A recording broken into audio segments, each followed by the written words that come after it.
Nina kitu cha kuzungumza na mashabiki na pia na kuwashauri wasanii wenzangu pia. Okay, dakika 2. Cha kwanza kabisa mashabiki ni watoe hofu mwaka huu au miezi hii tunakuja na madude. Na cha pili ninachowashauri wasanii wenzangu waache kulalamikia lebo.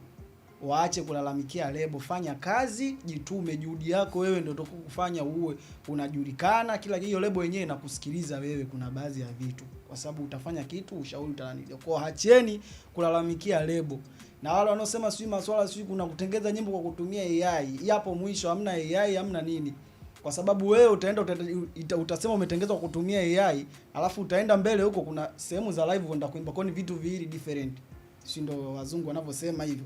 Kwa acheni hizo. Pambana, onyesha juhudi yako, mambo kutukana lebo umepata, umefanikiwa, kumbuka ulipotoka, jiongeze msanii, juhudi yako. Mario mpaka leo yuko kwenye lebo. Mario yuko kwenye lebo. Ile Bad Nation ni ya nani? Ni ya kwake, lakini kuna mtu nyuma kaweka. Lakini hujemsikia akilalamika.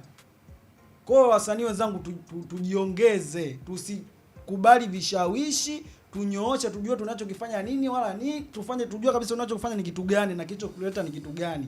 Kwa tukumbuke tulipotoka na tuangalie toka sehemu, toka kwa moyo mmoja, toka kwa makubaliano mazuri, mmeingia vizuri, toka vizuri. Kwa mambo ya kusema sio nini na nini na kazi zipo. Mabosi wapo wazuri. Mimi sijisifu lakini bosi wangu anajielewa sana na muziki anaujua. Kwa ina maana kwa wale walioongea mameneja zake walioongea ambao wameharibu pia nawaambiaje huu muziki anaofanya yeye so AI, so ushenzi wowote na nyimbo zinafanyika na kuna msanii anakuja mwezi wa pili, anakuja anafanya kazi, anakuja anaimba live na mtamsikia, na kuna nyimbo imetoka na Mtanzania tu mnamjua. Si watajiri lakini Mtanzania mnamjua. Haya poa. Sawa, haina noma. Shukrani sana kwa time yako mtazamaji wa Global TV. Jina langu ni H+, nilikuwa na Chole Boy, nilikuwa na Dox Voice.